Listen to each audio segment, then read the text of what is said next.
And how's it going, guys? WWDC just went down and I've got all the news and information you need to know about what went down on WWDC this week. And in the second news of today, the EU finally confirmed that all devices need to use USB Type-C, and they gave them a time period in which they need to do it in. So for more information and all the news that's happening in the tech world today, I'm i7Tech and this is Tech Weekly. WWDC just went down and there's a few exciting things that I'm really excited about when it comes to WWDC and the future of Apple and its products. Like, even though sometimes some of the stuff they announced were a copy from another company, from Android. So, I think that it's long overdue. A lot of Apple users wanted these features and now finally they get it after a very long time. Apple is finally folding. And I really like that one of the first things that they announced is, iMessage. You're going to be able to delete, edit messages, or read and unread messages. Now with these things, I have more questions than answers. Like, they say that you will be able to read a message, and then if once you're done reading it, you can unread it so that it shows that it's unread. So now if you did that, are you gonna read it again? Is it gonna change twice or is it gonna change once? That's one of the things I had questions about. Like, if you read it again, is it gonna click that you've read it and then you can also do it again to unread? It gets a little bit confusing, but I think iOS 16 is going to be amazing. It's bringing a lot of really exciting innovations and really exciting things that a lot of people wanted in an Apple device, like customization with widgets and being able to take pictures and adding it in text, like all of those things. I think that if by now you should know what's actually going on, you should know what Apple is going to introduce in the near future. The thing with these things is that how long are they going to take to implement? Is it going to come out exactly when iOS 16 comes out, or is going to be a latent update? By the time the next iPhone comes out, we would have probably forgotten about all these features and now need to re-educate ourselves for these features again. But I think that it's really exciting being able to customize your lock screen to your personal preference. It now feels like it's your phone rather than a phone that you're buying that you have to use. You can't do many customizations with. And now that they're introducing this, that you can be able to customize your phone, it's gonna feel like you own the phone more rather than just having that phone.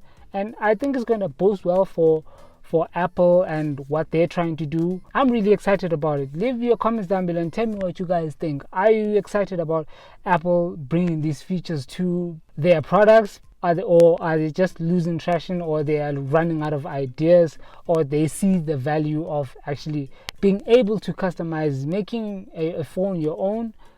Yeah, so then that's that. Staying with Apple is that the EU finally confirms that they're going to make sure that every device will be using USB Type-C. Now, Apple has been trying to run away from using USB Type-C for the longest time now. They've succeeded, and up until now. Now the EU says that all devices need to use USB Type-C, and the time frame that all companies have been given to actually implement this is up until 2024. So when 2024 comes in, all devices need to be using USB Type-C. Now I'm not really sure whether, if let's say Apple decides to not implement this, how are they going to get banned? Are they going to get fined? It's really developing information, and not a lot of it is out there. And once I get more information on the next Tech Weekly, I will give you guys the full information. But I was really excited when they announced that USB Type-C is going to be across the board. But I had a question that if, let's say Apple decides to switch to USB Type-C, so now how is that now going to influence their Lightning? Because it's the end of Lightning at this point. If once USB Type-C becomes the industry standard, Lightning and all these other iOS or Apple users face in terms of everyone knows that every Apple user is so protective of their cable, like their charging cable. You should not even use an iPhone, like an iPhone customer's charger, because those things are very fragile, and they're very expensive if they break. So yeah, so I don't know, I'm really excited.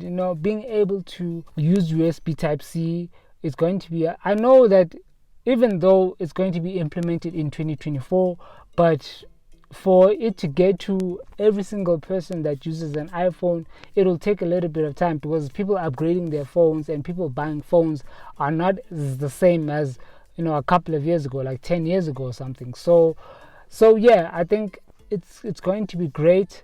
I don't know if Apple is going to implement some sort of chip that will detect that you're using an original Apple USB Type C cable, or they're going to allow any USB Type C cable to be used on an iPhone, because they're so specific with their charging and their charging ports, that they could put some sort of security feature that says this charger is not compatible with your iPhone. Yeah, but I'm really excited. These are the top 2 most talked about news right now. I want to share with you guys these top 2 news, and let's have a conversation in the comment section. What do you guys think? Should Apple move to USB Type C? And if they don't, what do you think is the consequences that they will face if they don't finally implement USB Type C on their devices? Anyway, this has been Guys 7 Tech. Thank you guys for watching. Make sure to like, subscribe, and press that bell so you can stay notified with the latest videos on this channel. With that being said, I'm Guys 7 Tech, and I'll see you guys in the next one. And you know what to figure out. This ain't in a dream, a place where it seems that love will come around. So don't stay